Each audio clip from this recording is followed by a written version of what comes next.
आयुर्वेदाने उशिरा गुण येतो असं ऐकलंय, पण हे खरं आहे का? चला पाहूया.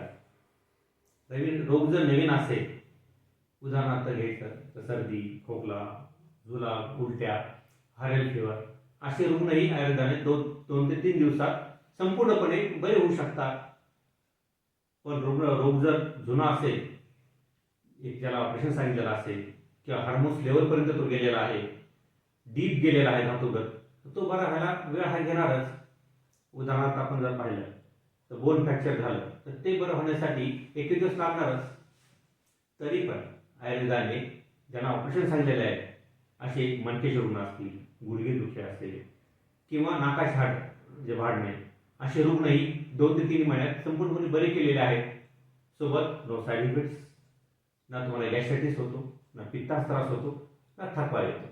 त्यामुळं आयुर्वेदाने उशिरा गुण येतो हा फार मोठा गैरसमज आहे.